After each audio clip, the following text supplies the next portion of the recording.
So here.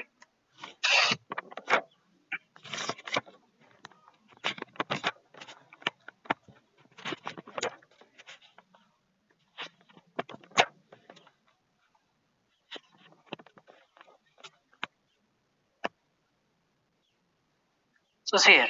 So about the base axis, we are going to find out the moment of inertia here. Okay.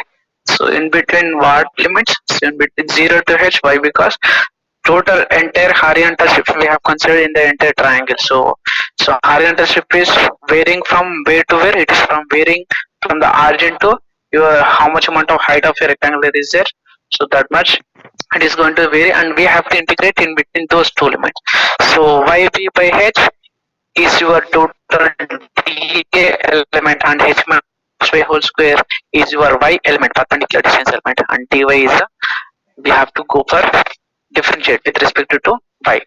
So here b and h values in dA, so these are nothing but your constants I have taken outside, and h minus y whole square into y is there, we are going to expand this term.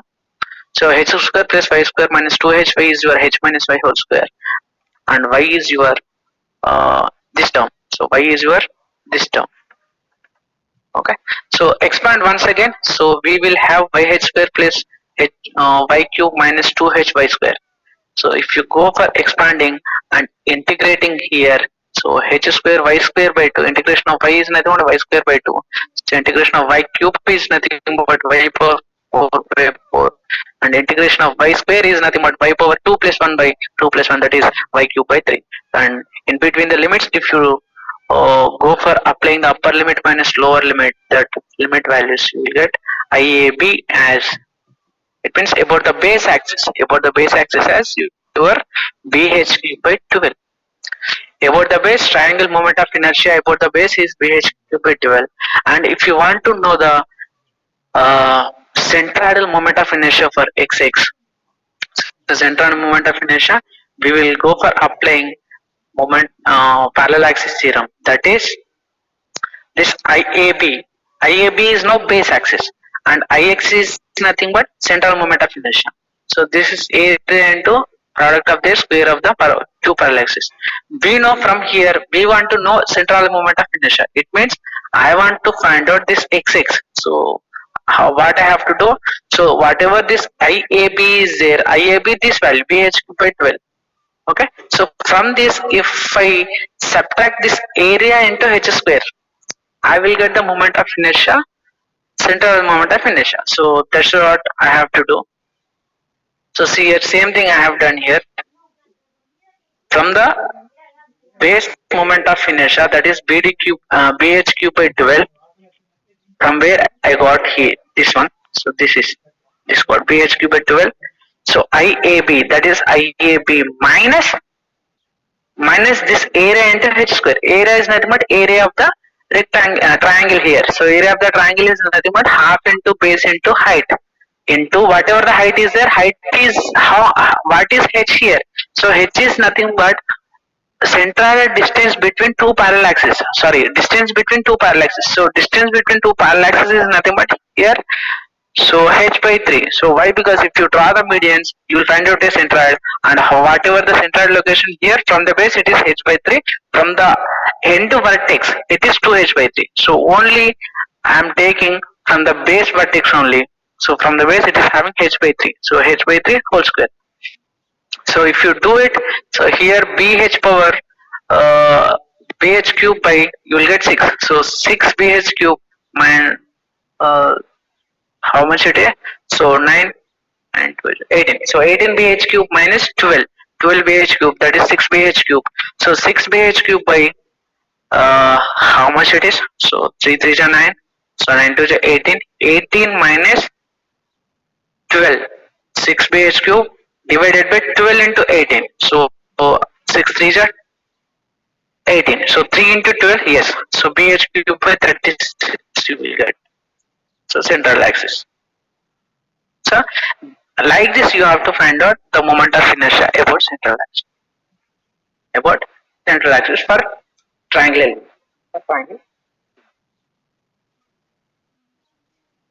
Okay.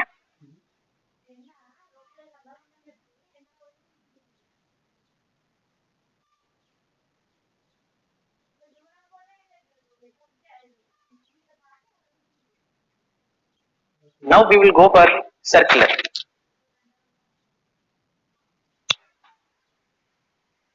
Okay. So how to find out the circular section moment of inertia? What its central axis. Okay. So see here,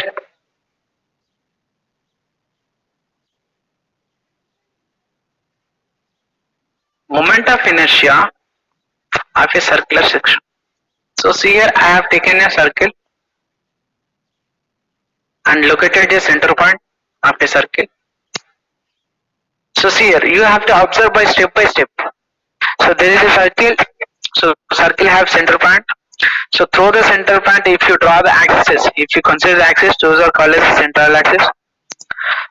So we will have for central axis, we will have central moment of inertia for two axes, that is x and y. X and y. So see here, so from this your centroid, you will have a differential element with a distance smaller. Smaller is nothing but your differential element distance. So where we have to assume. So here this is a differential element which is having certain area, which is having certain area. This is a differential element. And whatever the outer side of this one, it means outer side, outer radius. Outer radius is no total radius from the center. The total circle is your capital R. Capital R. But what about the thickness here? So thickness of this circle, inner circle, differential element is this dr. Okay. So R is the total cross sectional circular section radius, and also dr is the thickness of your elementary portion, and R is the radius. R is the radius. So see here. So moment of inertia about ZZ axis. So ZZ axis is nothing but we are going to apply perpendicular axis theorem here. Why we are going to apply perpendicular axis theorem means for cylindrical object, for circular objects, we have to apply perpendicular axis. We have to apply perpendicular axis theorem only. So and also about Z axis, we are having moment of inertia. About Z axis, we are going to find out the moment of inertia. So that is whatever the area of the ring into distance, perpendicular distance of that particular thing. If you square it, you will have the moment of inertia. So area of a ring, we will go for elementary. So this is an elementary area, no? So elementary area is nothing but our differential element, that is dA. So dA is nothing but your this ring area. This ring area into whatever the ring distance is there from here to here, from center. So from center it is having smaller. So smaller is a perpendicular distance. If you do the whole square and multiply with your area of the ring, you will get moment of inertia. Okay. So area of the ring is how much? So 2 pi r into dr. Why? Because 2 pi r is the circumference of your elementary ring and also dr is the thickness. If you multiply those two things, you will get the area of the ring. Okay. So circumference into thickness. Circumference into thickness. So circumference you will give the length of the particular ring, and also dr is the thickness. If you do that, you will get the area of that thing. And if you multiply 2 pi r cube into dr as your total entire moment of inertia about IZZ perpendicular axis. ZZ axis. Okay. So 2 pi r cube dr. But see here, this 2 pi r cube dr, so is your moment of inertia, where it is not your total moment of inertia. If you go for integrating in between, this is elementary moment of inertia.